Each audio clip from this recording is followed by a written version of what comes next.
Spoštovane obiskovalke in obiskovalci, prisrčno dobrodošli na današnjem večeru tukaj v Ribnici. Iskreno in počaščen sem, da lahko v naši sveti pozdravimo predsednika Slovenske demokratske stranke, gospoda Janeza Janšo.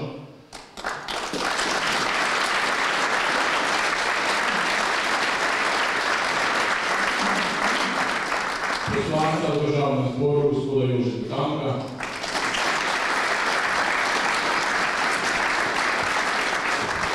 In pa predsednika Demokratske mladine, Luka Simoviča.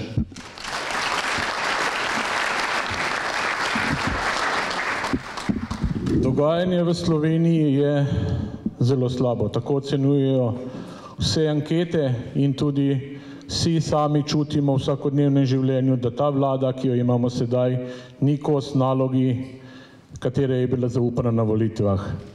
Jaz verjamem, da je današnji govornik, gospod Janez Janša, tisti, ki nam bo lahko orisal vzroke, zakaj do tega prišlo, predvsem pa nam bo predstavil tudi prihodnost, kaj se bo dogajalo v prihodnje. Zato še enkrat prisrčno dobrodošli in želim vam lep večer.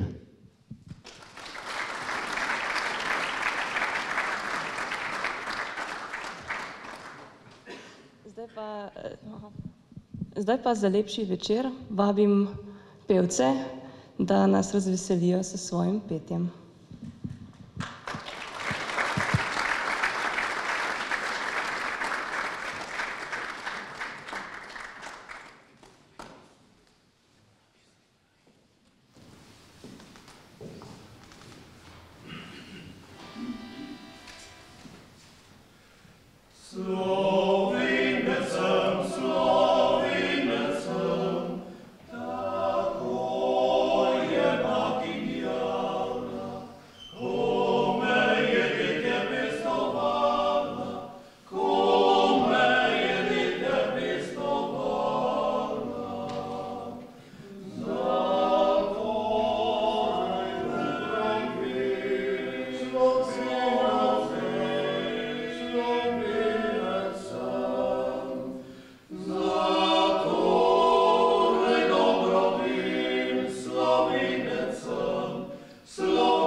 Okay. No, tako, gospod Janez Janša.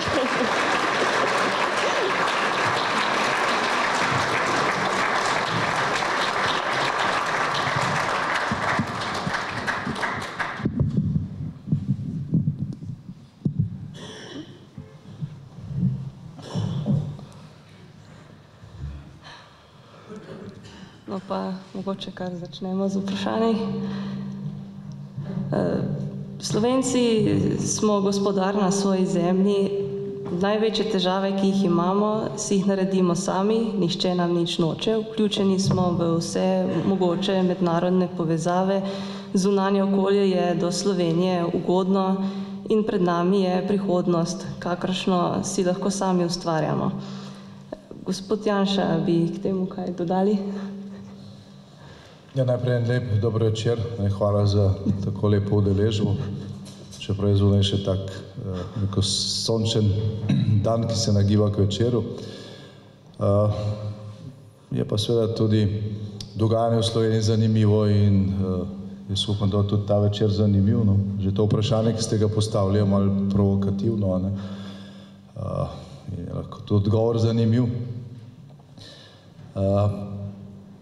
Ja, dejansko Slovenci zdaj po mnogih stoletjih nekako živimo v nekem okolju, kjer je dejansko največ odvisno od nas. Ne odločajo o nas ne v Rimu, ne v Beogradu, ne na Dunaju, tudi v Bruslu ne to, kot si kdo misli, vsaj ne brez naše privolitve in dejansko bi situacija bila lahko boljša, kot je. Zdaj, če bi naše očetje ali pa dede vprašali pred 50 ali pa 100 leti, ali bo kdaj Slovenija samostojna z lastno državo, z lastnimi institucijami, bilo v Evropski uniji, kjer bo imela en glas v Evropskem svetu, tako kot Nemčija ali pa Francija, bi verjetno rekli, da sanjamo. Zdaj je vse to dejstvo. Pa kljub temu marsikaj ne teče tako, kot da bi izgledalo, da sami odločamo o sebi. Vsaj trenutno imamo vlado, ki veliko vprašanja, ali je boljše od tega, kot če bi na vladi neki tujci. Vsaj čas se tisti, ki sedimo v parlamentu, počutimo tako, kot da pač ta večina, ki danes vlada, ni iz tega, ampak z nekega drugega planeta. In je to pač velika škoda. Slovenci imamo, kot je rekel že Prešeren ali pa Cankar, neko naravno lego, ki je od Boga dana. Imamo pridne gene, okolje okrog nas, ki pač nas ne ogroža, vsaj zaenkrat ne. In dejansko imamo vse pogoje za to, da se razvijamo hitreje, pa da je bilo bolje, da izkoristimo vse svoje potencijale. In zdaj, če mogoče naredim še en preduvod temu, da je takoj po osamosvojitvi, tam nekje do leta 2008, smo nekako, ne glede na to, kjer vlada je bila, ker ni bila skozi naša samo zadnja 4 leta, dohitevali razvite v Evropi. Slovenija je začela samostojno pot, verjetno z manj kot 40% blaginje ali pa povprečne razvitosti ali pa kupne moči na prebivalca, kot recimo sosednja Avstrija ali sosednja Italija. Leta 2008, po tem prvem polčasu samostojnega življenja, smo prišli na 91% evropskega povprečja. Italija je bila takrat nekje na povprečju. In smo računali še en tak mandat in bomo ujeli Italijo, ki je imela tržno gospodarstvo, parlamentarno demokracijo, brez kakšnih velikih pretresov, vse od konca druge svetovne vojne naprej. Mi pa vemo, kje smo bili. In smo ta razvojni zaostanek zelo pač uspešno lovili. No, potem pa seveda 2004 smo šli tudi v Evropsko unijo, se pravi, neko gospodarsko okolje se je v veliki meri izenačilo, tudi za nas. Ni bilo treba več plačevati carin na evropske izdelke. Mi smo lahko normalno izvažali in pač ena takih pozitivnih zgodb o uspehu Slovenije iz naše izvozno gospodarstvo. In je pač zgledalo, da nas nihče ne more zaustaviti. Tudi Slovenci smo prvi od 10 novih članic Evropske unije prevzeli evro. Prvi smo vodili Evropsko unijo leta 2008. Države, ki so šle z nami skupaj v Evropsko unijo, recimo Češka, Madžarska, Poljska, Slovaška in tako naprej, niso bistveno zmanjšale razvojnega zaostanka do nas. Potem pa se je začel drugi polčas. Značilno za ta drugi polčas pa je, da smo imeli najdaljšo recesijo v Evropi. Res je, da je celo Evropo zadela gospodarska in finančna kriza leta 2008, ampak številne države, dve niste bile v recesiji, Poljska in Ciper niste bile v recesiji, vsi ostali pa smo bili. In Slovenija imela najdaljšo recesijo. Takrat, ko so po tej lansirani aferi Patria ne vrgli našo vlado, ampak ko nismo mogli sestaviti nove vlade po volitvah leta 2008 in je prišla Pahorjeva vlada, so v enem letu naredili v slovenskih javnih financah skoraj 20% luknjo, ker je BDP padel za 10%, potrošnjo, predvsem proračunsko, pa so dvignili za 10%, ker se je pač plačeval socialni mir, ni se nič investiralo in seveda to se je pokrivalo z zadolževanjem in ko smo imeli pol tisto krizno vlado leta 2012-2013, smo zgolj še gasili. Morali smo s tem zloglasnim ZUJF-om porezati izdatke za skoraj milijardo, kar je bilo takrat več kot 10% proračuna in seveda pol tudi plačati politično ceno za to, ker kjerkoli si vzel, nekaj je manjkalo.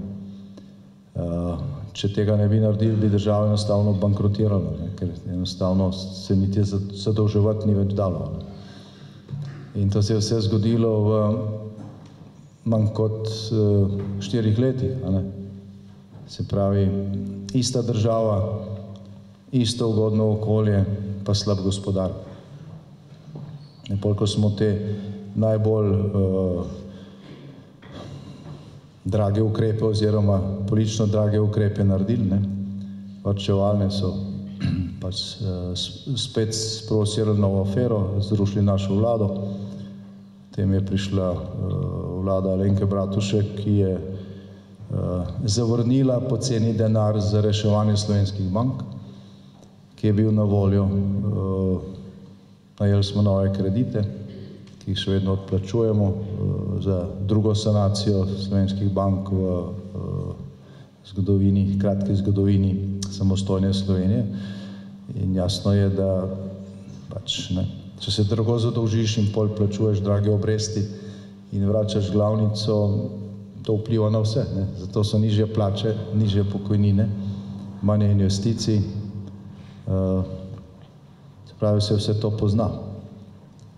In zdaj, če skrajšam pač opis tega drugega polčasa našega razvoja, in ves ta čas smo bili gospodar na svoji zemlji, sami odvisni od sebe.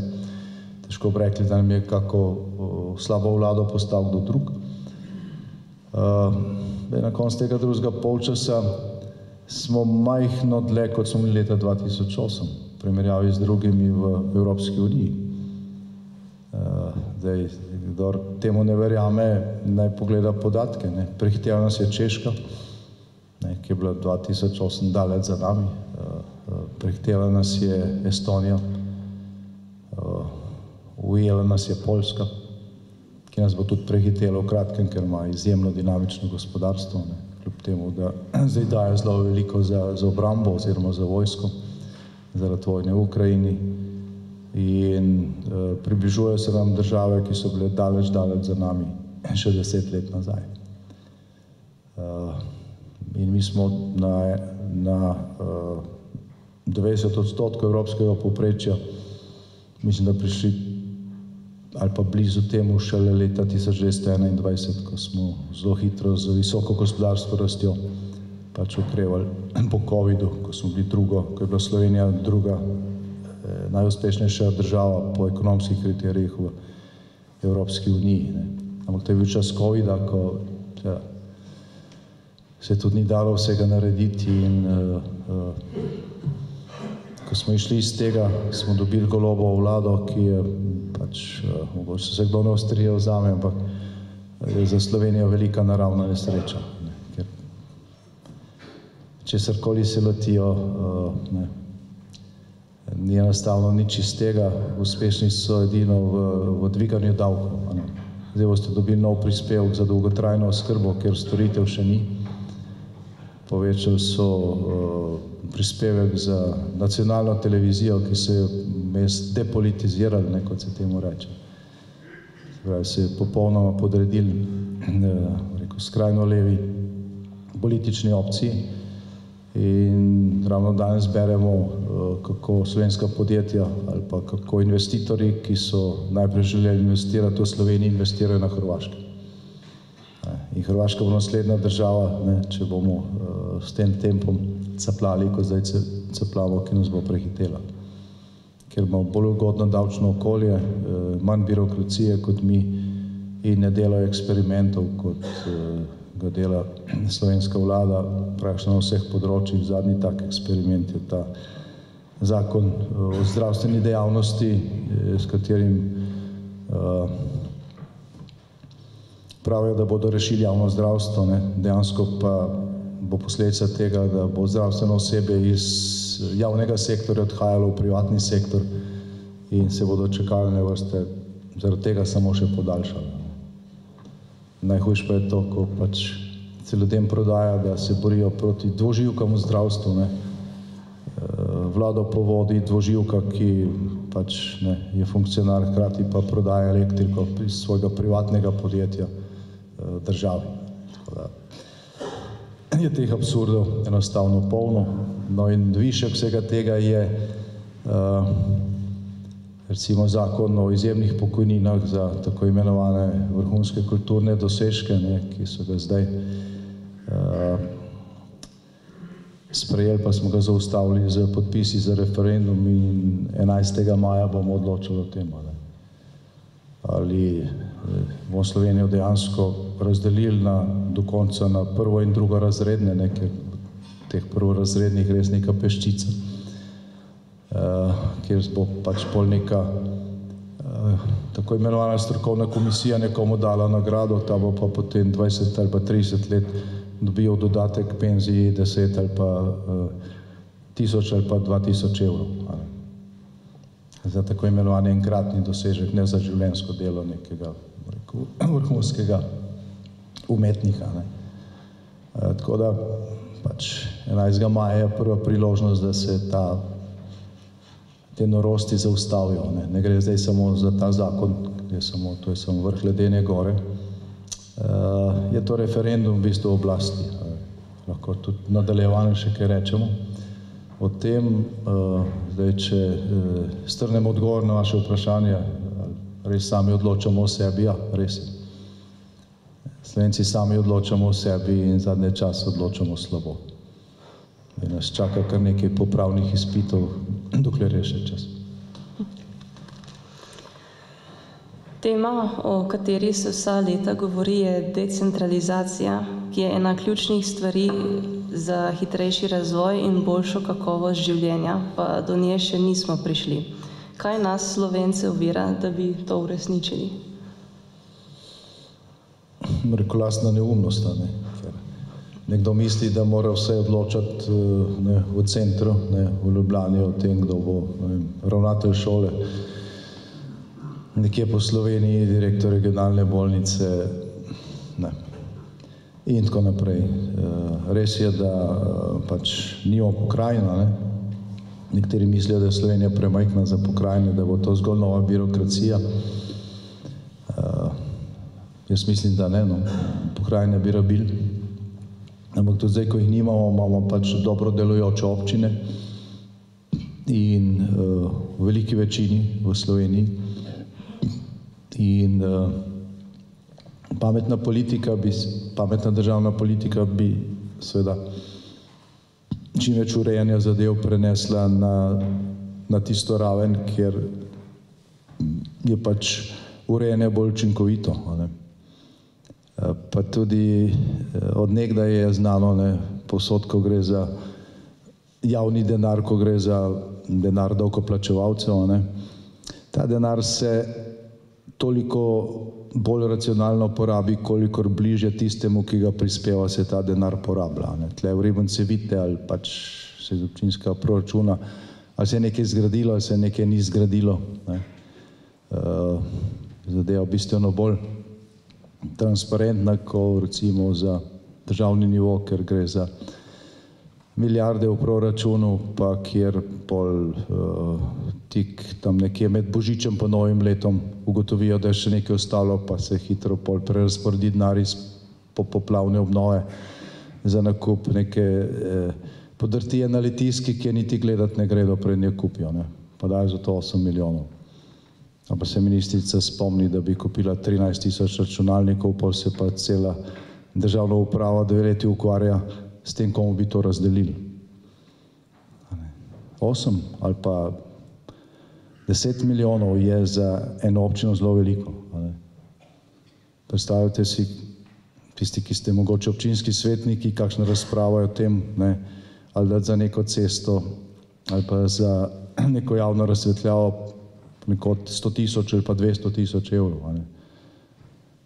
Tukaj so se pa malo dobili, zdaj bomo pa kupili neko bajto, ker pač nekdo hotel nekje zaslužiti. Sestanek, kjer so se odločili, bi v Ljubljani, vlada je 2-krat o tem odločala, 10 minut je od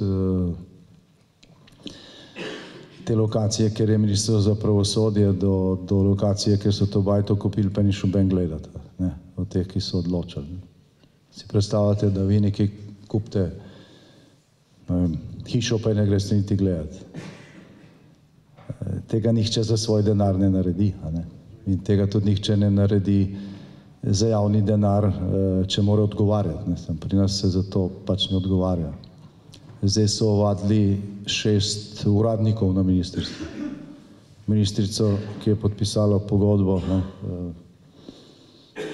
sploh ni ovadena. Minister za finance, ki je nezakonito prerazporedil denar, ga najbolj niso niti nič vprašali. Tako da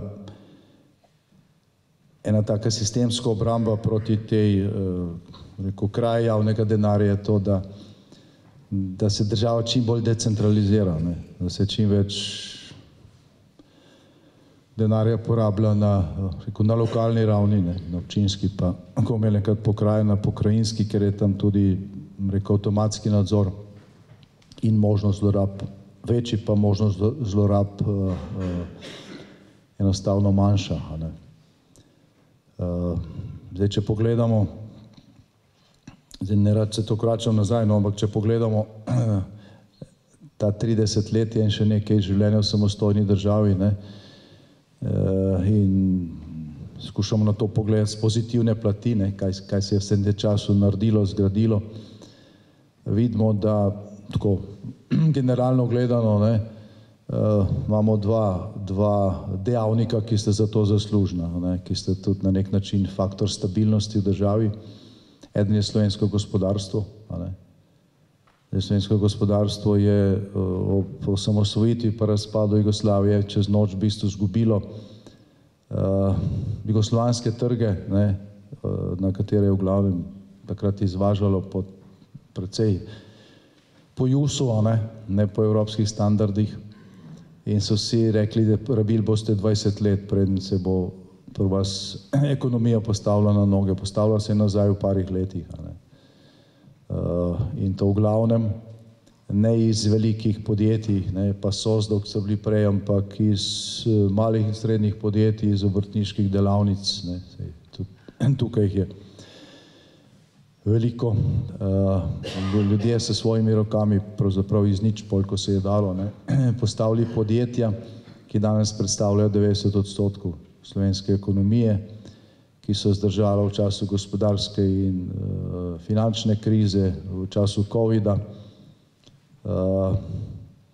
zdržala vse te birokratske neumnosti, ko se skuša vse predpisati, tudi štampljanje za malco, pa to, često so se zdaj lotili, stalne spremembe, davčne zakonodaje in tako naprej. Slovensko gospodarstvo je relativno odporno na to. Tako da to je prvi sektor, ki se mu je treba zahvaliti, da so stvari takšne, kot so vsaj v smislu blaginje. Zdaj drugi tak faktor stabilnosti pa je lokalna samouprava. Slovenske občine, ki so nastale večinoma na novo leta 1994 z tisto odločbo Ustavnega sodišča, ta nova organiziranost je marsikje omogočila, da so kraji zacveteli.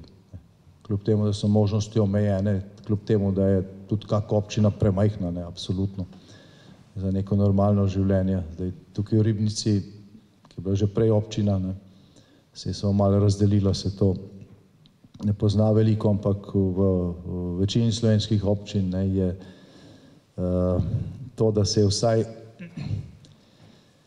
o delu sredstev odločalo doma, pa racionalno investiralo, pa da se je župane volilo z, rekel, večinskim glasom, se pravi, vsak, ki je župan v slovenski občini, mora dobiti vsaj 50% plus en glas, večina je dobrih, moram reči, to je prispevalo k temu, da se je marsikjer kraj v Sloveniji razvil, pa se sicer ne bi, če bi ostali na neki stari ureditvi. In na tem bi morali tudi naprej graditi, morali bi iti v smer nadaljne decentralizacije, ne v smer centralizacije, kot se gre zdaj. Recimo, mi smo v prejšnjem mandatu v Mariboru ustanovili 2 urada, urad za demografijo in Maribor smo izbrali tudi za sedež, kar pol ni uspelo demografskega sklada. Prvi ukrep Golobe vlade je bil, da je ukinil urad za demografijo, kljub temu, da imamo, lani smo dosegli žalostni rekord, najnižjo število rojstev v naši zgodovini, da je to naš ključni strateški problem. Ukinili so urad za demografijo in še s toliko večjim veseljem so ga ukinili, ker je bil v Mariboru, ker jim gre to na živce, da neka zadeva ni tudi locirana v samem centru. In zdaj, če pogledamo tudi makroekonomsko, to, da se vse tišči v en center, da se tja tudi stekajo vsa sredstva, za tiste, ki tam živijo, to nima samo pozitivnih posledic, ker nastane gneča, draginja. Stanovanje v Ljubljani so recimo dražje kot v Münchnu, kvadratni meter. In cene še kar divjajo naprej. Mesto se duši v prometu. 100.000 plus še nekaj ljudi se vozi v Ljubljano na delo. Stanovanjski sklad gradi v glavnem v Ljubljani, ker je bistveno dražje. Decentralizacija pomenila, da se pač vodi politika, kjer nova delovna mesta nastajajo povsod, ne samo v centru. In to seveda za sabo potegne pol tudi investicije, alokacijo sredstev iz dohodnine in tako naprej. Mogoče tukaj v Ribnici tega še ne čutite toliko, ampak na drugi strani Trojan se pa to, bom rekel, čuti izrazito, ali pa od Postojne naprej. In je razlika velika. Ljubljana, če gledate primerjavo z evropskim povprečjem, po moje tam nekje na 135% točkah evropskega povprečja, pa imate pa Prekmurje, ki je pod 70%. In potem je seveda tudi vprašanje, kakšne so izhodiščne možnosti za uspeh v življenju. Nekoga, ki se rodi v Ljubljani, ker je vse zraven, ali pa nekoga, ki se rodi na Goričkem.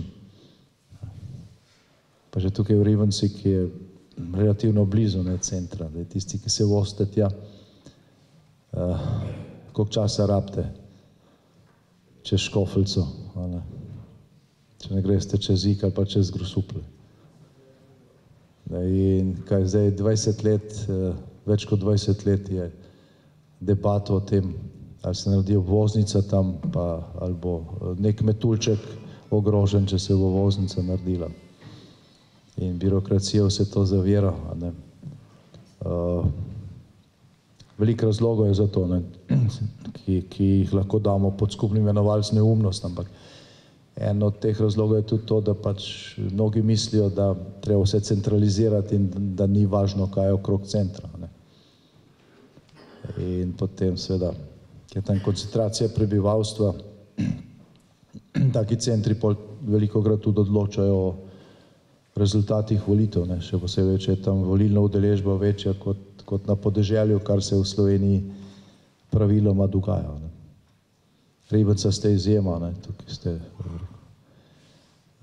odstopate od povprečja, tako po demografiji, kot po volilni udeležbi, kot po rezultatih in tako naprej, ampak ni pa cela Slovenija takšna, tako odporna proti centralizmu. In ja, absolutno,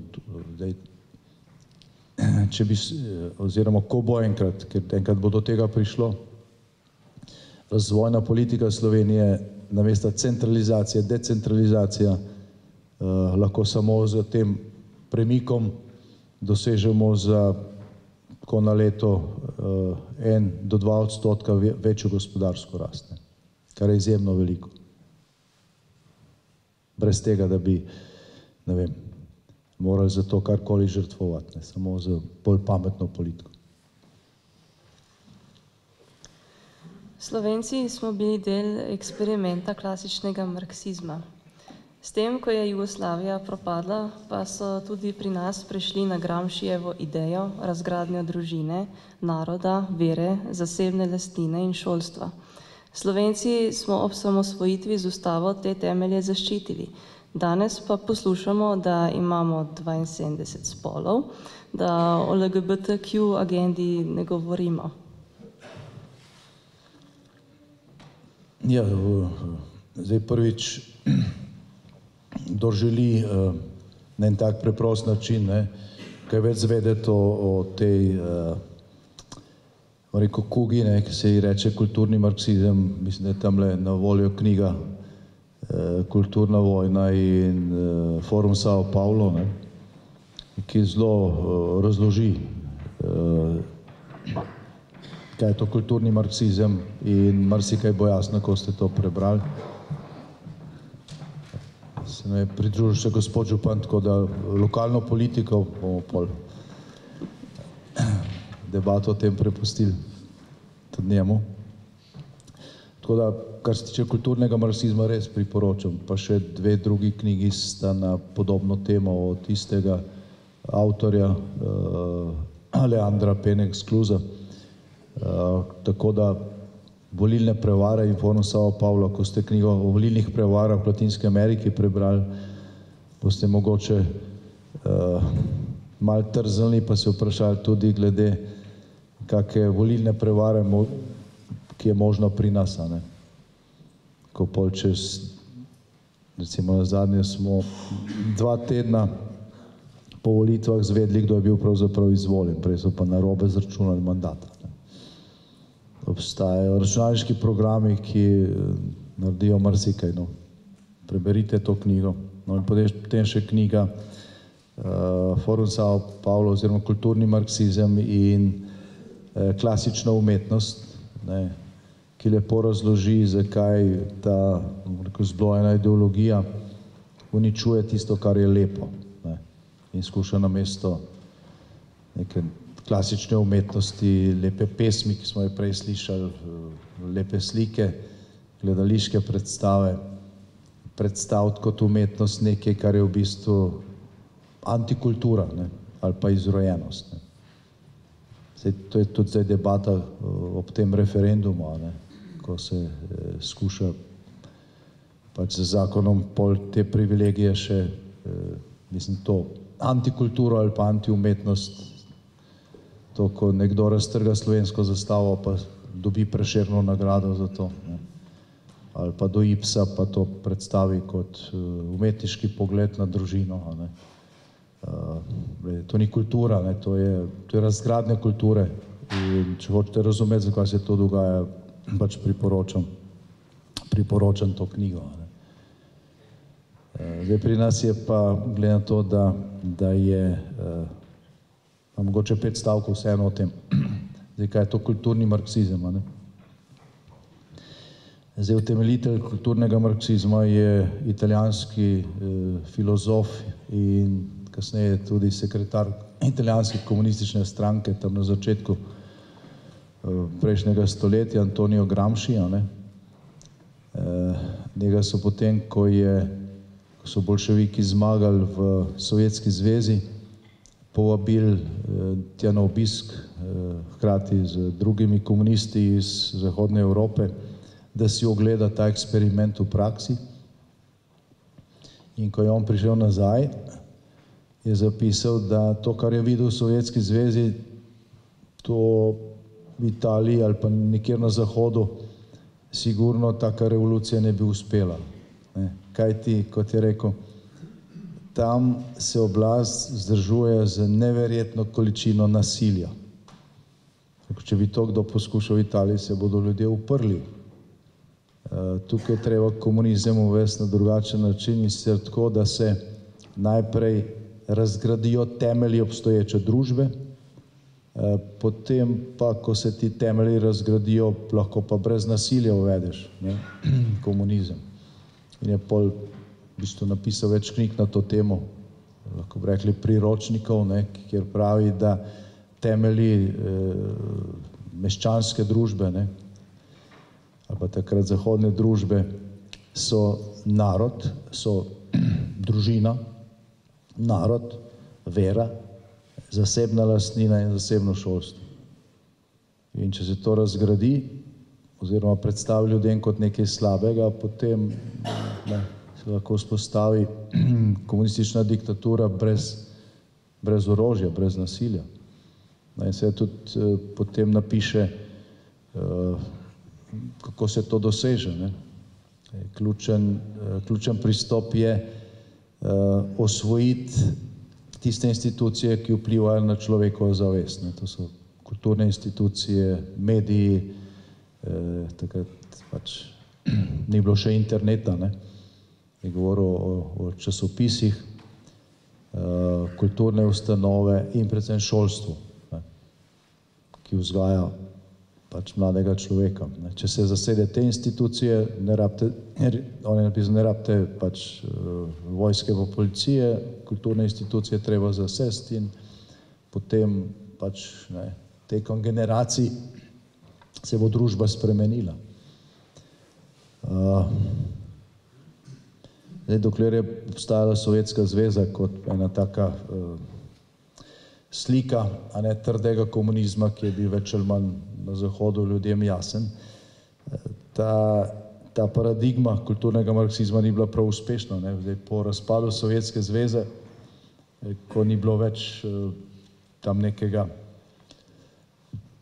stebra komunizma, ki je tudi ogrožal preko Varšavskega pakta in jedrskega orožja in tako naprej, preko zahodno civilizacijo, pa ta strah popustil in danes je kulturni marksizem v bistvu prevladujoč na večini družboslovnih fakultet ali pa univerz v celi Evropi, ne samo pri nas ali pa tam, kjer so bile v čas komunistične vladavine in tudi v Severni Ameriki. Tam je sicer prišlo zdaj do velikega upora, ki je rezultiral v Trumpovi zmagi na zadnjih volitvah. Je šlo to zelo daleč. V Evropi pa se zdaj val tudi obrača, ampak ne zgleda, da bi prišlo bom rekel, tukaj do nekih poskusov izkoreninjenja tega iz te ideologije, zblojene ideologije iz teh institucij. Zdaj v Sloveniji, kjer pa so se ti stebri normalne družbe skušali relativizirati že v času socializma, se pravi tistih desetletjih življenja v SFRJ, pa je pač pohod te ideologije ponekod bil še bistveno lažji. Ne samo pri nas, tudi v nekaterih drugih bivših komunističnih državah. Slovenija mogoče prišla tle še najdalj, ker so mnoge institucije zavzete in te varovalke, ki so v slovenski ustavi, enostavno ne delujejo, ker institucije, ki bi morale te varovalke v praksi braniti, so pač prevzete. Da ne boste rekli, da filozofiram. Recimo, v slovenski ustavi je kot ustavna vrednota varovana družina, varovano je starševstvo. V ustavi je zaščitena pravica staršev do vzgoje otrok. Ampak v praksi imamo ustavno sodišče, ki deluje v nasprotni smeri. Kljub temu, da so bili poskusi o tem, da se recimo razvrednoti družina z zakonom dvakrat zavrnjeni na referendumih, je zdaj ustavno sodišče enostavno z odločbo proti ljudski volji tiste zblojene zakonske določbe enostavno postavilo nazaj, oktroiralo. Tako da to, da samo nekaj piše v ustavi, še nič ne pomeni. Morate imeti tudi institucije, ki to branijo. Ali pa ta prodor LGTB ideologije v šole, celo v vrtce. Ljubljanski župan tala ta priznanje LGTB prijazna šola ali pa vrtec. To je direktno protiustavno. Do 18. leta, ko gre za nepolnoletne osebe oziroma za otroke, je v pristojnosti staršev moralne vzgoje, ne šole. V ustavi to neposredno piše. In to, kar se počne v zvezi z tem, kar najdete v učbenikih, o družini, ker sta dva moška, pa otroci, ali pa dve ženski pa otroci, to je protiustavno.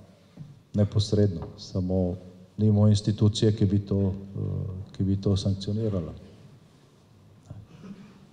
In pač potem poslušate tudi od teh levičarskih politikov to teorijo o enakosti spolov. Mislim, spola, pa tega pri nas še ne govorijo, ampak marsikje na Zahodu pa že preštevajo spole, da jih je 47 ali 48 zdaj že. Vsako leto se še spomnijo nekaj. In potem se je to vse na osnovi te teorije spola, ki pravi, da je pač spol družbena kategorija, ne pa naravna kategorija.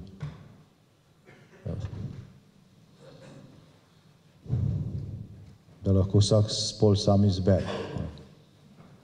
In potem, ko se to, recimo, ta protiznanstvena, protinaravna ideologija razlaga otrokom, pač nekoga pri 13-14 letih ali pa pri 10 letih zlahka zmeša s tem. Pol se dogajajo medicinski posegi.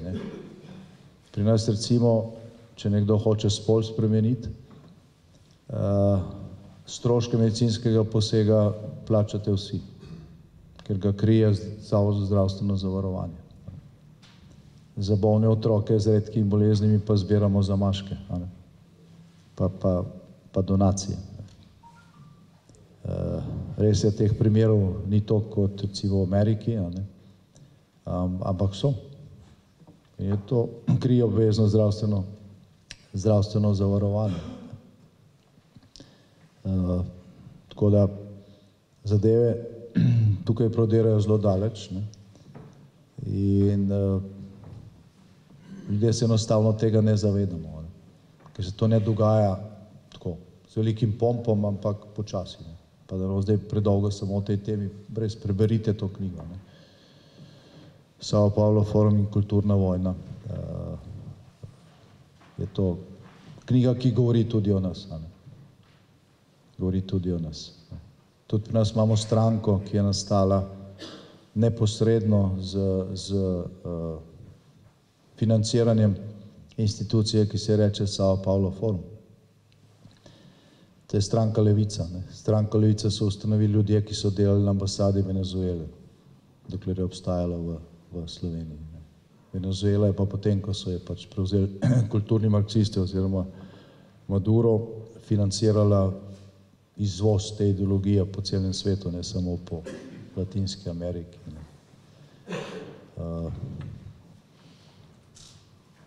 In o tem, recimo, dokler te knjige ni bilo, dokler je ni bila prevedena, zdaj je prebrala na 10.000 ljudi, se marsikdo ali pa se velika večina sploh ni zavedala stvari, ki se pač dogajajo. Tako res priporočam to branje, ker pač gre za stvari, ki jih je težko razumeti, ne? Če nimaš neke podlage. No, pa poglejmo zdaj parlament. Novost v naši demokratični domovini je tudi, da v hramu demokracije spremljamo, kako se opoziciji onemogoča delovanje in preprečuje izražanje svojih stališč. Ja. Zdaj nekaj dni nazaj je bila pri nas delegacija Evropske ljudske stranke, to je najmočnejša politična stranka v Evropskem parlamentu. In ko smo jim razlagali, kaj se dogaja v našem parlamentu, niso niti verjeli, ne. Recimo to, da se poslancev opozicije, ki normalno razpravlja, bere ustavo, ne, v parlamentu, z glasovanjem vzame beseda, pa ne vem, tega, okej, verjetno se tudi dogaja v Belorusiji, ne, ali pa v kakšni od teh držav, da se pa to dogajalo v državah v Evropski uniji, pa jaz takega primera nisem videl, ne. Tudi pri nas, recimo, če bi to kdo poskusil 10 let nazaj, ne, to ne bi bilo možno, bi se vsi tako zgražali, da enostavno nobenemu ne bi padlo na pamet. Zdaj pa se to dnevno dogaja, ne. Zdaj pa se to dnevno dogaja, še posebej nekatere poslanke iz Gibanja Svoboda so, bom rekel, prave mojstrice pri tem, ne. Prednjači pa predsednica Državnega zbora, ki, rekel, kaj takega tudi še ni bilo, ne. Gospa se je spomnila, recimo, ko so hoteli na vrat na nos priznati Palestino, ki ne obstaja, ne, kot državo. Ona je v bistvu na novo napisala poslovnik Državnega zbora, ne. Zdaj, procedura je važna v demokraciji, ne. Demokracija ni samo odločanje večine, demokracija je tudi odločanje po nekih postopkih, ne, zato da so pravice ljudi zaščitene, tudi pravice manjšine, ne, ali pa opozicije. In poslovnik Državnega zbora se sprejema z dvotretjinsko večino, tako kot ustava, je zelo važen dokument, tam piše, kdaj se lahko nek zakon sprejme, po kakšnem postopku, kakšne so izjeme, kdaj je lahko referendum. Recimo ta poslovnik tudi določa, da če pač neka poslanska skupina v Državnem zboru predlaga posvetovalni referendum, o tem itak pol odloča večina v tem parlamentu, ampak mora pa preteči 30 dni za to, da se o tem razpravlja, ne, da mogoče še koga prepričaš, da bo glasoval za takšno odločitev, ne. Ta rok je bil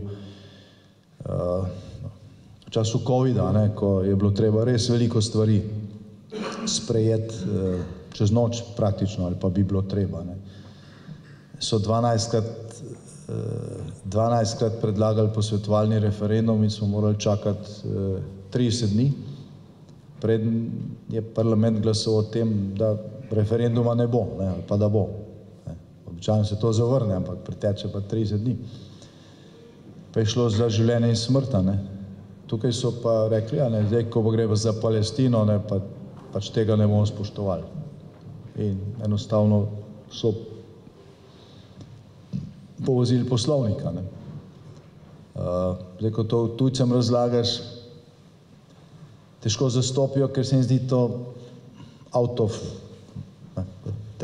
To se enostavno ne more dogajati. Kdo pa bo to knor, da bo take stvari delal? Pač pri nas se to dela. Res pa je, da to osrednji mediji v glavnem to ščitijo. Če mi recimo, kljub temu, da je šlo za COVID, v prejšnjem mandatu ne spoštovali teh rokov, ne bi imeli sem kolesarja, imeli bi na ulicah ne vem kaj, tovornjake, ker bi iz tega naredili tak škandal, tukaj pa šlo mimo. Velik problem pri nas so ti osrednji mediji, ki pač ne samo, da dosti manipulativno poročajo, veliko stvari zamolčijo, vi sploh ne veste. Tiskaj ne gleda prenosov iz Državnega zbora, gleda zvečer samo poročila na nacionalni televiziji ali pa na Pop TV-ju. Vse ne ve, kaj se dogaja. Jaz to zelo redko gledam, ampak če včasih pač spremljaš sejo cel dan, priješ domov, pogledaš poročila, misliš, da si bil nekje druge. Sicer nekaj poročajo, ampak totalno tretjo stvar. Nekdo se malo skrega ali pa karkoli, nekaj, kar je brez veze. Pa za neke ključne stvari pa zelo omejeno. In bliže so volitve, več je tega. Zato zdaj so si tudi druge manjše televizije, pa spletni mediji, pa to. Da se poiskati, ampak večina ljudi nima cajta. Pa ljudje so navajeni, da prvi program nacionalne televizije prižge, pa gleda, pa malo večerja zraven, pa nekaj sliši, nekaj ne sliši. Zelo malo ljudi še dodatno preverja. Sicer se to enostavno ne bi dogajalo. Zdaj to, da se pa jemlje beseda, to je pa recimo za nas kot opozicijo tudi velika dilema, ali sploh še sodelovati pri takem odločanju, ker ne smeš niti povedati. Itak te preglasujejo, da še besedo jemlje. Zdaj nekateri, kot so midva z daljšim stažem, gledam kolega Tanka, smo že vsega navajeni, ampak mlajši kolegi so včasih tako precej na robu, kako to racionalizirati, ker enostavno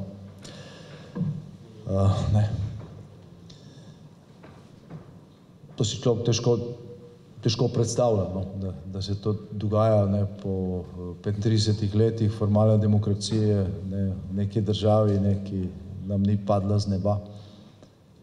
Pride nekdo, ki se razglasi, da je nad poslovnikom, nad pravili in prav.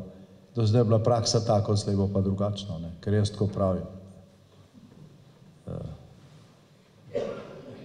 In potem pove še kako krepko in se odpelje v rdečih čevljih čez dvorano. Malo karikature je nastalo iz te slovenske parlamentarne demokracije in pač edina dobra stvar je to, da se ta čas izteka in najkasneje v roku enega leta bo tega konca.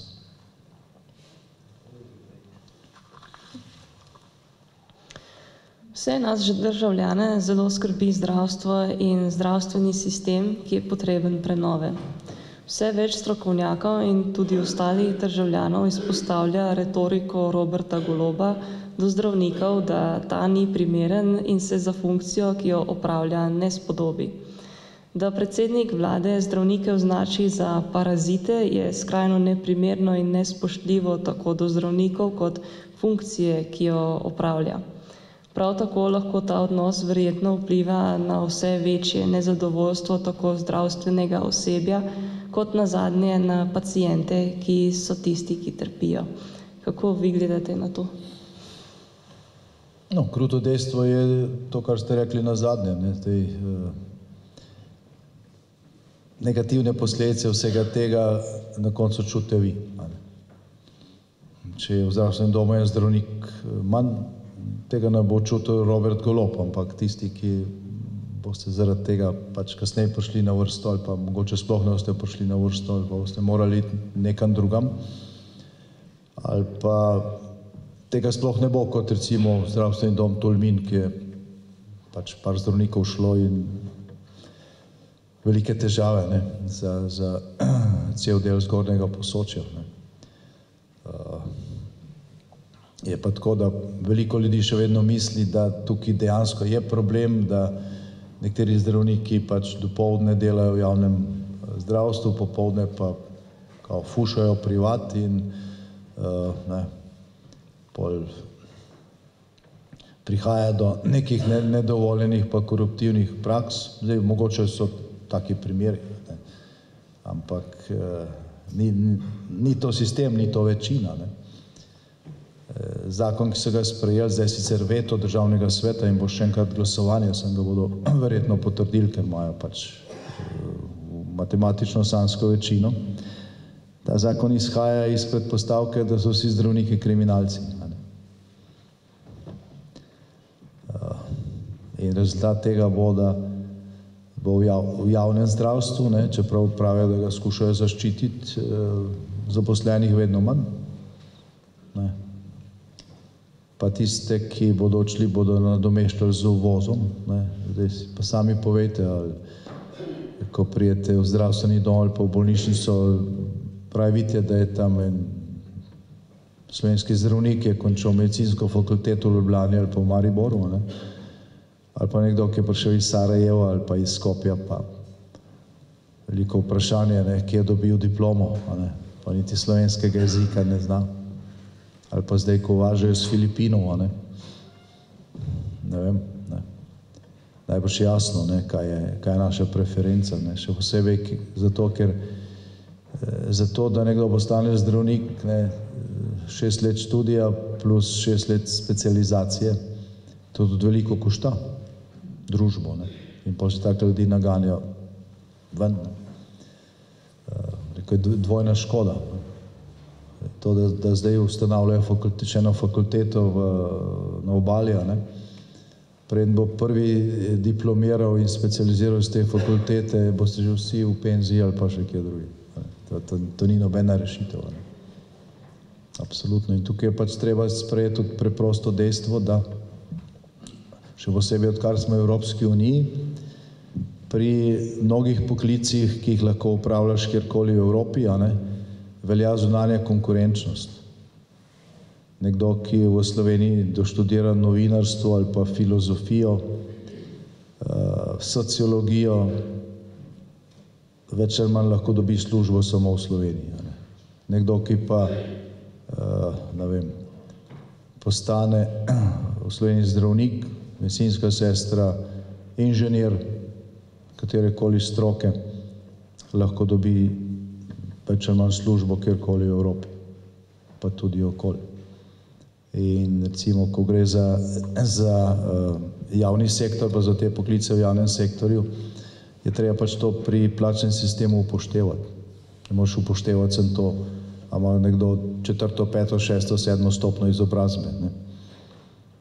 Ker pri enih poklicih velja notranja konkurenčnost, pri nekaterih pa velja zunanja konkurenčnost in moraš biti, kar se tega tiče, pač konkurenčen. Sicer trpiš posledice in pri zdravstvu, jasno, posledice trpimo pacienti na koncu. Tako to, kar zdaj delajo s tem zakonom o zdravstveni dejavnosti, kljub temu, da žal še veliko ljudi misli, da je to v redu, da to pa se bo zdaj razmejilo in tako naprej.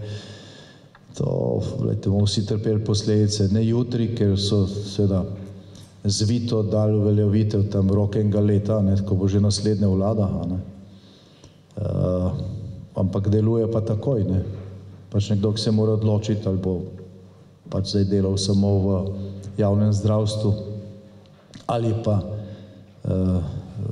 zasebnem in bo zračunal plačo, bo verjetno šel ven, ne. Zelo malo ljudi bo pač šlo iz mesta, kjer so boljše plačani, na mesto, kjer so slabše plačani. Sej je jasno, kako te stvari delujejo. Pa se ne da, mislim, tukaj so, pa en stran so razlogi ideološki, a ne, ker nekateri res mislijo, da vse, kar je privatno, je katastrofa in izkoriščanje in ne vem kaj.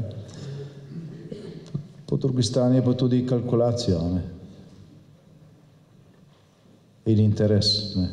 Vsi ti novi medicinski centri, ki so nastali po Sloveniji, pa na obrobjih, a ne. Zdaj slovenski vlagatelji, ne samo zdravniki, so ustanovili v zadnjih 10 letih veliko klinik za mejo, ne. V Lipnici, v Celovcu, v Savudriji, kjer velja pač to čezmejno plačilo storitev, ne. Če greste kjerkoli v Evropi, ne, na zdravstveni poseg v okviru te košarice, ki jo krije obvezno zdravstveno zavarovanje v Sloveniji, vam mora Zavod za zdravstveno zavarovanje plačati. Če greste v Sloveniji, pa ne. Čista norost, ne? In seveda pač podjetništvo se temu prilagodi, pa naredi čez mejo, ne? In seveda tam je običajno organizacija boljša, ne, kot je v javnem zdravstvu, se pravi, več ostane tudi za plačilo in posledica tega je pač, da bo v zdravstvenem domu zmanjkalo. Medicinska sestra bo šla, kak zdravnik bo šel, še posebej v enih panogah, kjer so nišne, a ne, kjer je normalno, da se te dejavnosti dopolnjujejo, pa da pač nekdo dela tudi, rekel, na različnih mestih, a ne. Ampak kot rečeno, ne, na koncu te vlade že ne bo več, ne, ko bo prišla glavna kriza, nekdo drug je bo mogel reševati in mi bomo zelo premislili, ali to delamo z neko šibko večino, ne. Tega ne bomo delali. Tako da volivci bodo imeli na naslednjih volitvah pred sabo precej, rekel, zahtevno nalogo, kar se tiče nekih bazičnih stvari. Jaz upam, da so veliko ljudi zavedalo, v kakšni situaciji smo. Pred nami je referendum o izrednih pokojninah. Sedanja vlada vsem upokojencem niža pokojnine, jih dodatno bremeni, ker po njihovem v proračunu ni dovolj denarja, kar je sramotno. Tudi delovno aktivnim ljudem se zaradi določenih dodatnih obremenitev niža plače. Podjetniki še dodatno plačujejo odstotek za vse zaposlene, na drugi strani pa bi za točno določeno kulturno elito ne bil problem najti dodatnega denarja. Ja, se nekaj o tem smo že povedali, no, ampak prvič ne gre za tako malo denarja, kot pravijo, kako bo referendum več stal, kot to vse ni res.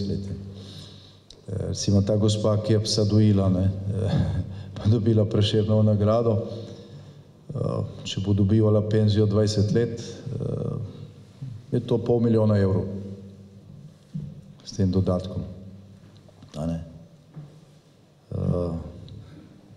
Za tako imenovani enkraten dosežek, a ne. S tem, da recimo vsi, ki dobijo Prešernovo nagrado ali pa nagrado Prešernovega sklada, dobijo tudi denarno nagrado, ne. Prešernova nagrada je 30 000 evrov. Takoj, ko jo dobiš. Vsi tako že plačani. Poleg tega večina teh kulturnikov, ne, ali pa tako imenovanih kulturnikov ima poseben status in jim vi plačujete prispevke. Proračun jim plačuje prispevke. Teh je 3400 na spisku v Sloveniji. Se spomnite tiste prve vlade, ko je bil minister za kulturo, pokojni dr. Capuder, ko je tam na eno od prvih sej Demosove vlade prinesel nek seznam, ves zgrožen, pa je rekel, a veste, koliko kulturnikov mi plačujemo vse prispevke? Je rekel, 300. Rekel, in berem ta seznam in za polovico še nikoli nisem slišal. So pač prišli gor po raznih vezah. To je bilo leta 1990. Zdaj je na tem seznamu 3300 ljudi, ali celo več, ker jaz ne vem, koliko je čisto zadnja številka, se pravi 10-krat več. Ali je kvalitetna slovenska produkcija danes 10-krat večja, kot je bila leta 1990? Jaz mislim, da ne. Da je prej manjša.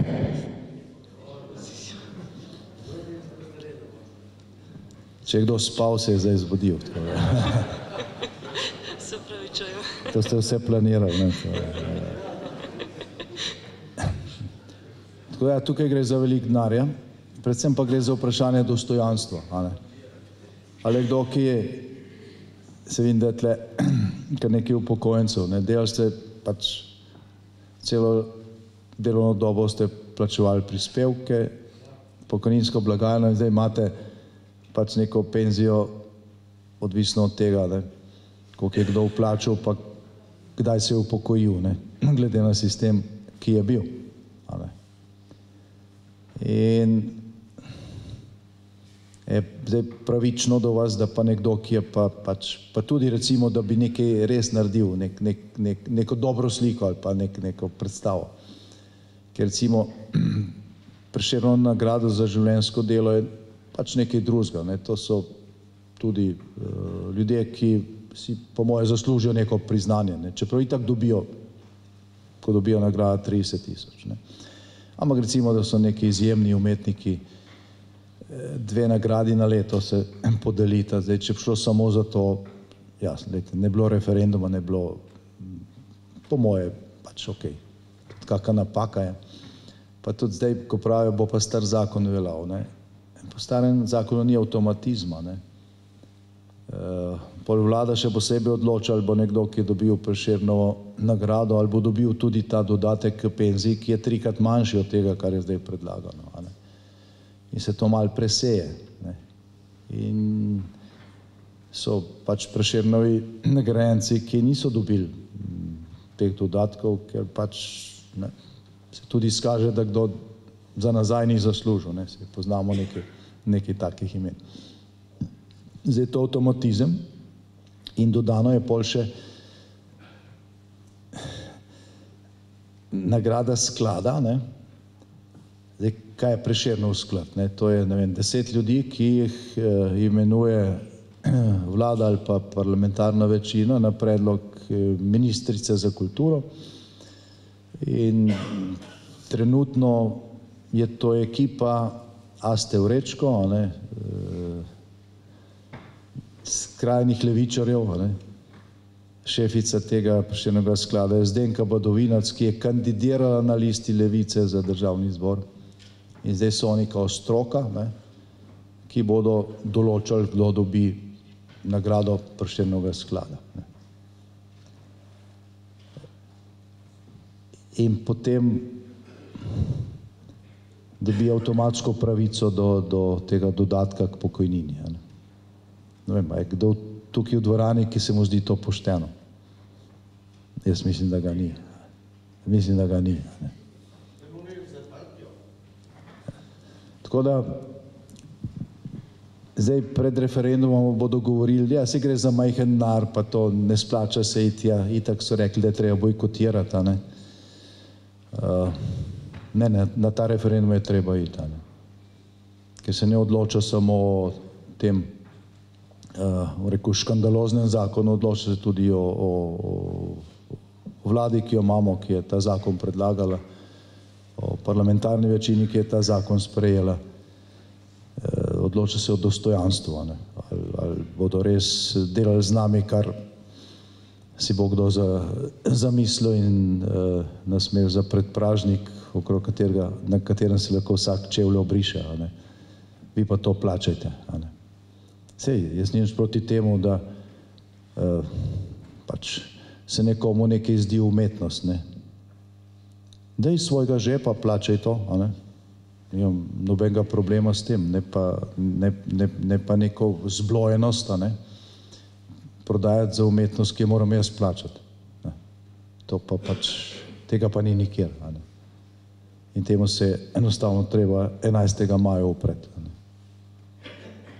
Tako da, tako v Ribnici je 80% udeležba na referendumu, pa bo dober znak.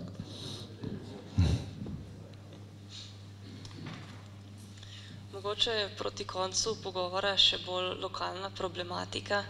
Namreč občine se srečujejo s težavo pri črpanju evropskih sredstev za izgradnjo komunalne infrastrukture. Vaša vlada je bila na tem področju zelo uspešna, sedaj pa smo v krču. Kje vi tu vidite napako?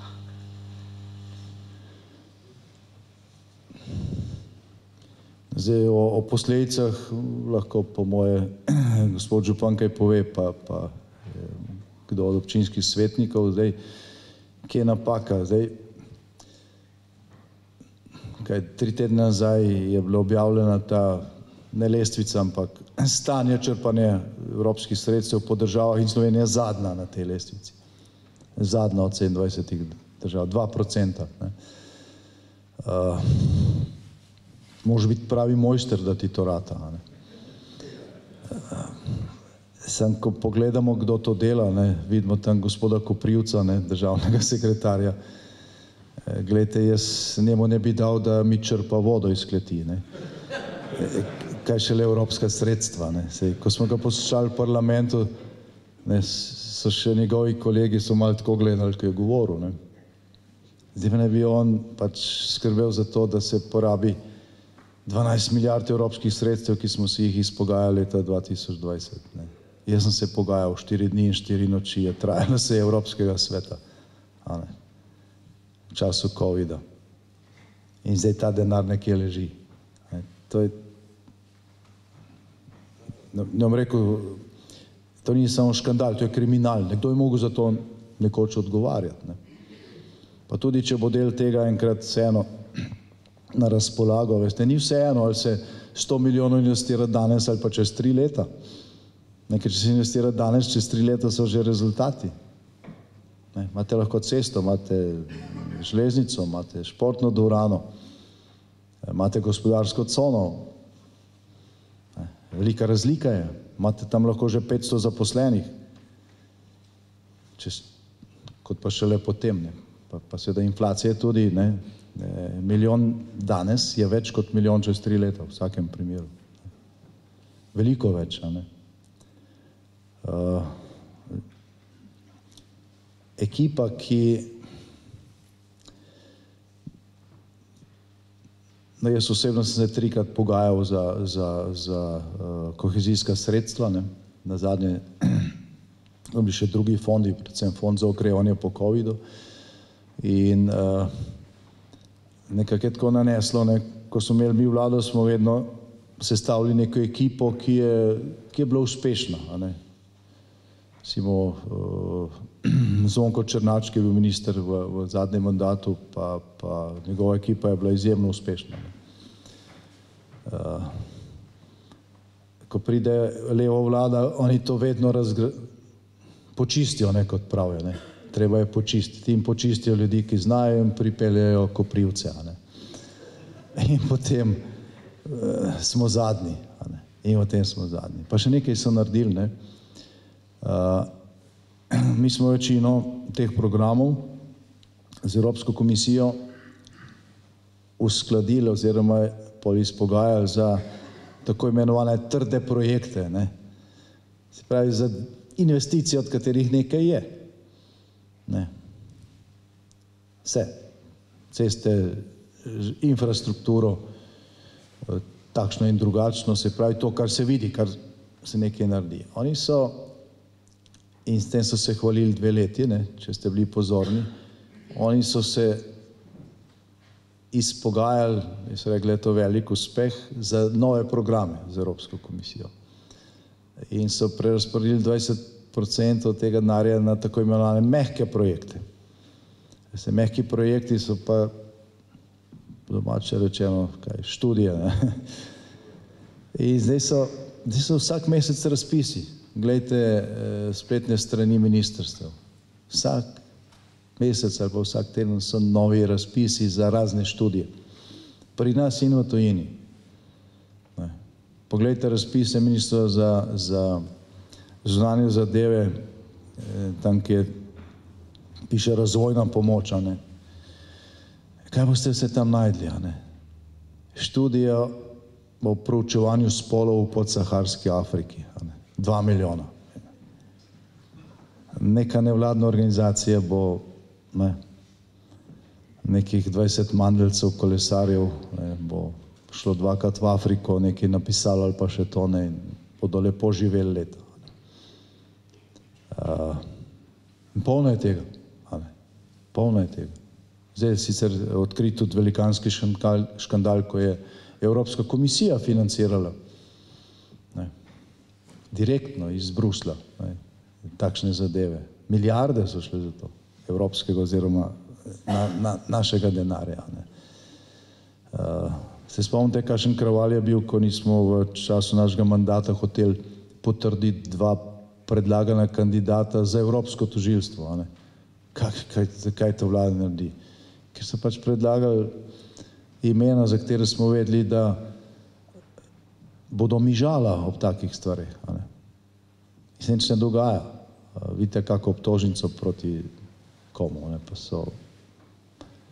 so naši mediji pišejo o marsikaterem škandalu. Najhujš pa je, da denar, ki je na razpolago, razumete, ki bi se dal investirati, kaj vse bi se dalo narediti. Pa veliko projektov je bilo že, rekel, vsaj naznačenih, ostaja neporabljen.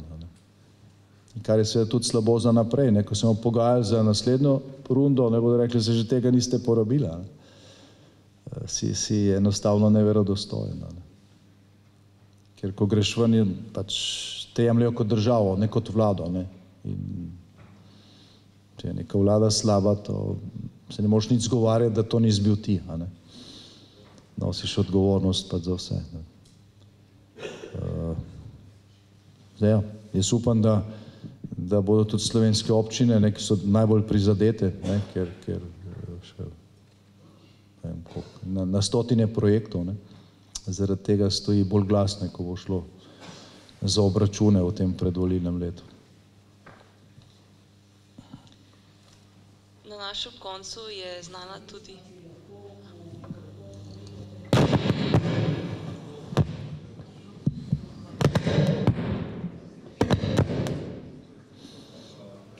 No, zdaj se je še zadnji zbudil, tako da treba. je boljše.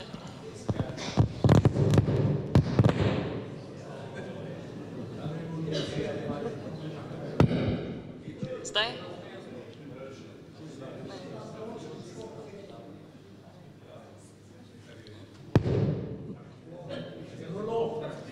Ok, dobro. To je dokaz, da rabite novo dvorano z novim ozvočenjem. Ja. Ki nastaja, čeprav. Ja. No, na našem koncu je znana tudi romska problematika. SDS zagovarja predlog 3 zakonov, ki so jih pripravili župani. Nam jih lahko na kratko opišete, predstavite? Mislim, da bi gospod župan bolj lahko predstavil to problematiko, ampak pa pomenil bistveno stvar. Zdaj, če hočemo, da bo nekoč v prihodnje tukaj zadeva boljša, potem je treba začeti na začetku. Dokler romski otroci ne bodo hodili v šolo, pa v vrtce, pa se socializirali, se bo to samo nadaljevalo. Problem bo samo večji. To se bo zgodilo izključno takrat, ko bo to obvezno na ta način, da če starši tega ne delajo, ni nobenih subvencij.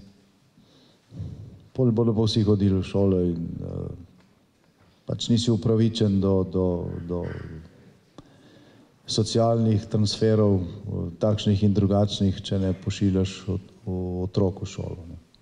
Dokler se to ne uredi, lahko jim naredite zlate hiše. Bodo vedno problemi. Tukaj se začne. Zakaj? Vsi govorijo, kako je v Prekmurju pa drugače, pa opušča tisto pač cigansko naselje tam, da je pa neko vzorno pa to. Jaz sem bil tam, no, ampak domačini so rekli, stvari so se začele spreminjati pred 60 leti, ko je tukaj nastal vrtec, pa so morali iti v vrtec, otroci. In pol so šli tudi šolo, pa so se normalno zaposlili, pa večina se je normalno nekako integrirala. Prej je bilo pa isto. Ne gre za to, da so bili drugačni, pač ne, drugo pleme ali pa drug narod. Gre za to, da pač brez socializacije pač ni sožitja. In s tem, ko se ta pristop zavrača, vse mi smo to že predlagali, pa se tudi ni dalo izglasovati. Zdaj, ko ste župani to predlagali, smo verjeli, da bo neka pamet vseeno prišla v vladne sobane, pa da bodo to podprli, se končno gre tudi njihov problem. Ne. Sami bomo pripravili bolj zakon. Jaz ga še nisem videl. Pa tudi zakon, ki nima te rešitve, temeljne rešitve, ne bo deloval, razumete. Bo samo več denarja šlo za to. Problemi bodo pa vse večji. In seveda, to je v bistvu dolgoročna rešitev, ampak brez tega bo nikoli drugače. Do takrat pa je treba zagotavljati enakost pred zakonom. Ne more biti nekdo zato, ker pač ni Slovenc privilegiran. Absolutno. Je to popolnoma napačna pot, ker je to pol tudi sporočilo, kam mi pa morajo. In itak sem zaščiten. Je pa res, da pač v Ljubljani se tega ne vidi, veste.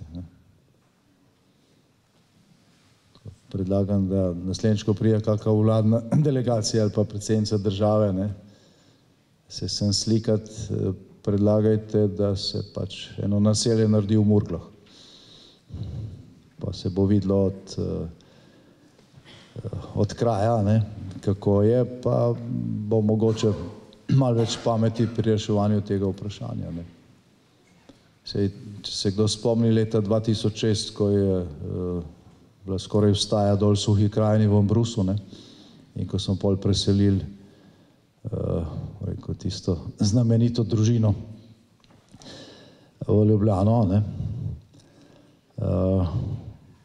te ob Savo, izven naselja, pa to, so najprej so rekli, pač v redu, ni problem, če ljubljanski župan ni imel nič proti. Tam se je stopnja kriminala bistveno povečala in nič več ne mislijo, da to ni noben problem, pa da so problem domačini tukaj, ne pa Romi sami. Ja, lejte, pač naslednje leto mislim, da bomo vse te zakone, saj mislim, da bo zadostna večina spravili skozi in pol se bodo stvari začele urejati. Slišim pa, da so vam zdaj tudi sredstvo vzeli, oziroma niso, Ribenca ni dobila sredstev za urejanje te problematike, ker ste bili mogoče preveč glasni. Ampak treba biti še bolj glasen. Dejstvo je, da tukaj država hoče imeti odločanje o tem, probleme pa vi rešujte. Absolutno to ne gre na ta način. Niste pa edina občina, ki ima te probleme. Jih je veliko in ne vem. Ne bom rekel tisto, kar sem mislil, ker ko smo poslušali vladne poslance, predvsem poslanke, ki so o tem razpravljali, Je nekdo od mojih kolegov rekel, za en teden naj gredo v romsko naselje, zapremo to, pa bomo videli, kaj bodo rekli čez en teden. Ja.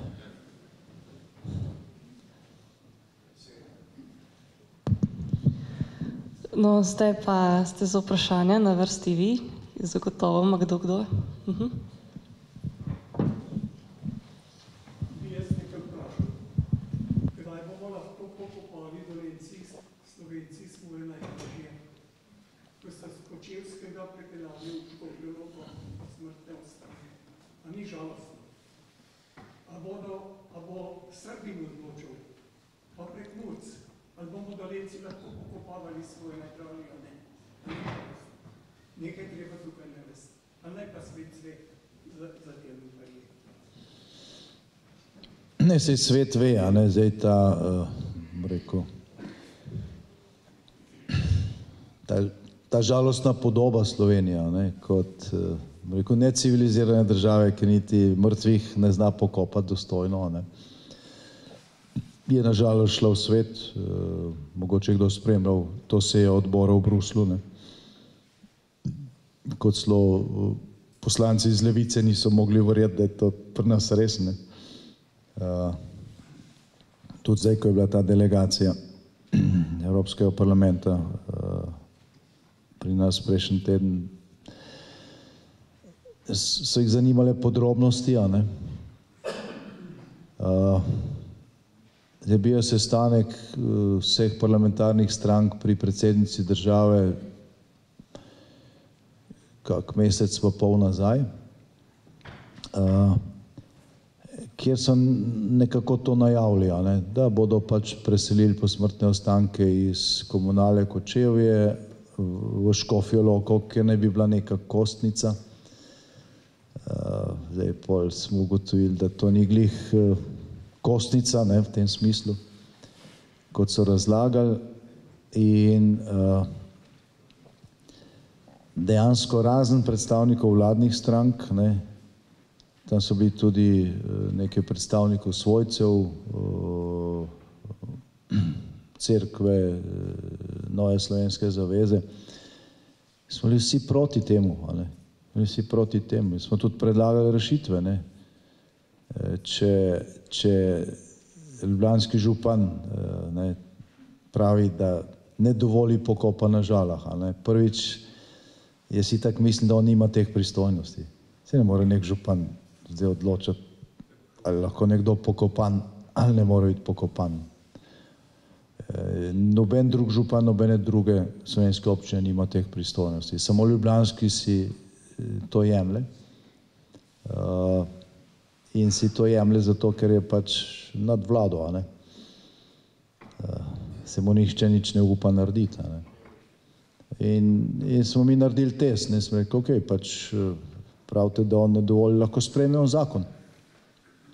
Imamo zakon o grobiščih, en člen tam dodamo, pa pač bo pol to zakonska obveza, ne. Ne more župan pol nič, ne.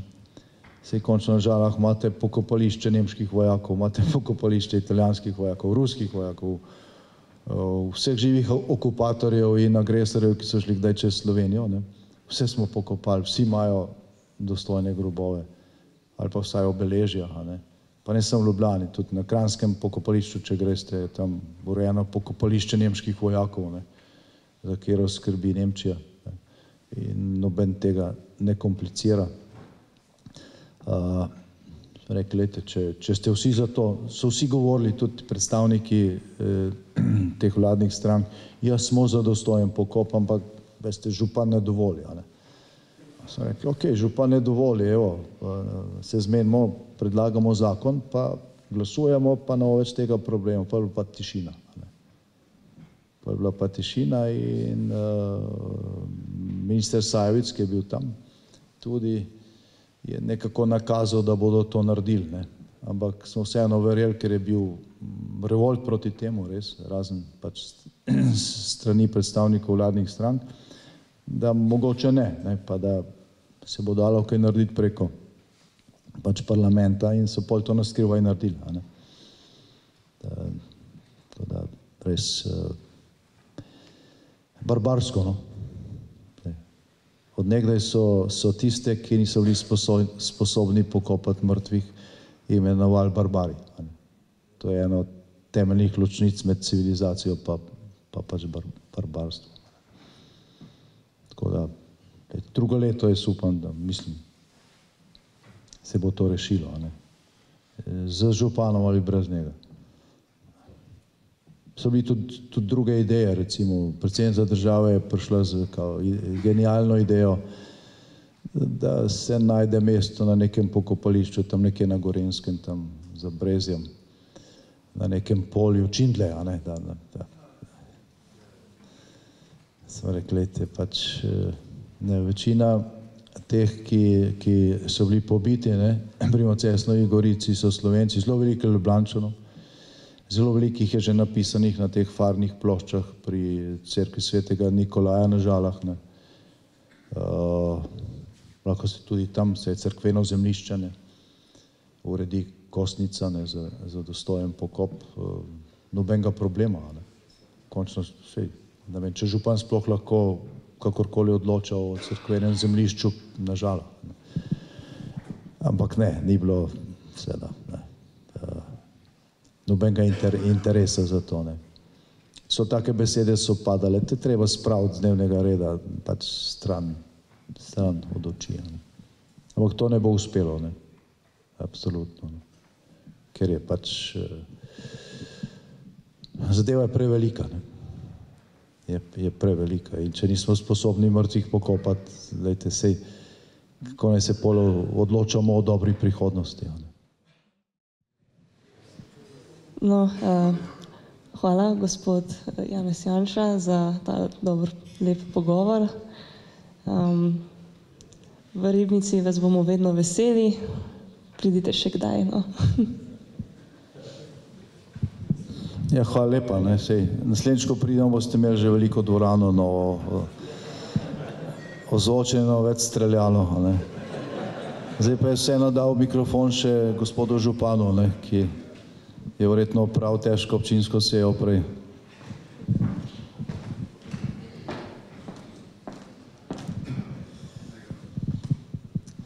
Hvala lepa in pa lep pozdrav tudi z moje strani, spoštovani predsednik, gospod Janez Janša, spoštovani poslanec, gospod Jože Tanko, spoštovani predsednik lokalnega odbora, tudi moj bivši naš župan in pa moj kolega in pa vsi članice, člani, simpatizeri stranke SDS.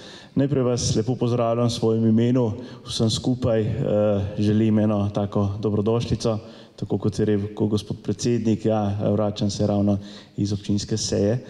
Zdaj, ki je že prej malo tudi načel, kar se tiče investicij in pa samih lokalnih skupnosti, lahko rečem, da dejansko v času prejšnje vlade, ki je vodil gospod Janez Janša, imamo v Ribnici, smo dobili nov bazen, ne. Takrat so bile v bistvu investicije, je v bistvu kar velika razlika med sofinanciranjem.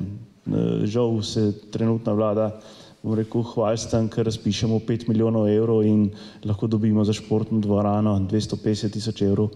To je zdaj pošteno povedano še ne za projektno dokumentacijo, ne. Pa nimamo še popolnoma nič, ampak tako pač je, ne. Se pravi, 5 milijonov razstavljamo na to Slovenijo, kar je pač bistveno zelo zanemarljivo, tako da ni v bistvu niti za začeti.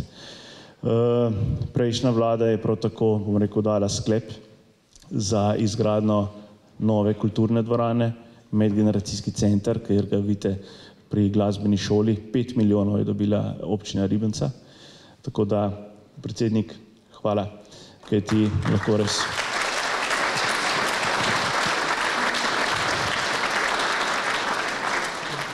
To so pač stvari, ki so takrat skupaj z vlado, se pravi SDS, pa tudi Nova Slovenija in tako naprej.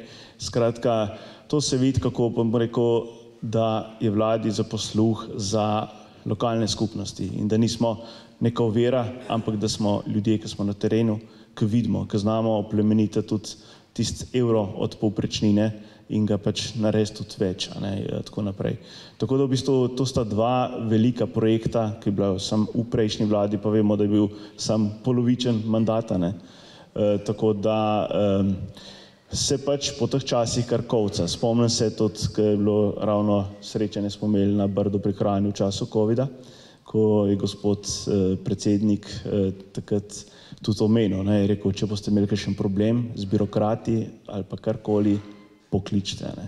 Zdaj se borim s tem, da kljub temu, da je Slovenija na zadnjem mestu po črpanju evropskih sredstev, se boriš z ministrom in mu probaš dopovedati, da imaš en kup projektov pripravljenih na področju vodovoda, Slemena, se ste Slemen tudi in tako naprej, da naj končno razveže to malho in naj se začne črpati in da naj se prvo najprej poskrbi za vodovode in pa kanalizacije, potem seveda pa lahko zeleno infrastrukturo, pa kolesarske steze, pa te stvari.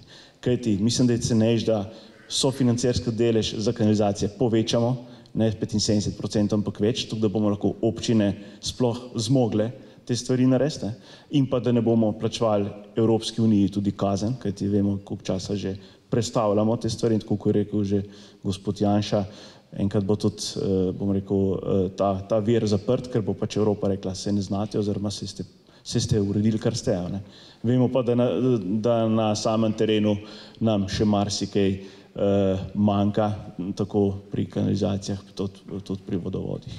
Tako da ja, kar se tiče same romske problematike, ki je bilo že izpostavljeno, lahko rečem tudi, da ravno prejšnji teden sem bil, ker sem v tej skupini za reševanje ali karkoli se že imenuje, samo veste, dokler imamo ljudi tam, ki enostavno teh stvari ne razumejo. Zadnjič je bil Luka Mesec v Novem mestu, je rekel, zdaj bomo pa sprejeli program, kjer bomo Rome, preden bodo šli v vrtec, preden bodo šli v šolo, jih bomo dali eno leto v vrtec. Sem rekel, dobro, koliko boste pa to prisilo? Kaj pa če ne? Ja, bo pa zanemarjene. Sem rekel, za zanemarjene je zelo malo tega odzema in vseh teh stvari. Ja, bo pa globa. Sem rekel, tukaj sem vas čakal, minister. Globa pri socialnih transferih je neizterljiva. In je tako pri teh zadevah, tako je pri prekrških, mi jih moramo plačati, če storimo prekršek, oni pač enostavno vržejo čez okno in tako naprej. In tako je tudi potem pri zaposlovanju, ker pač je nedotakljiva, ker pač če dobi nekdo toliko in toliko, je tisto čisto in nič ni kakšnih teh zadev. Tako da ja, mislim, da je kar čedalje več županov, ki se kovca nam v teh časih, ki je bila zadeva operativna, ki smo bile občine, bom rekel, support oziroma tisti izvršitelji na terenu, vlada pa je enostavno te stvari prepoznala. Tako da predsednik, še enkrat hvala za res, bom rekel, sredstva, katere ste takrat skupaj v tej vladi nam omogočili. Septembra meseca bo zagotovo spet tukaj, kajti takrat enkrat odpremo ta medgeneracijski center, kjer bo za 300 ljudi dvorana, ena izmed 3 najboljših v Sloveniji, kjer bo parkirna hiša, kjer bodo vsebine tudi za mlade, za starejše in tako naprej. In mislim, da je to ta prava smer, kajti vedeti se more, da podeželje tudi obstaja, da ni samo Ljubljana. Toliko, tako da hvala vsem in pa srečno vsi skupaj.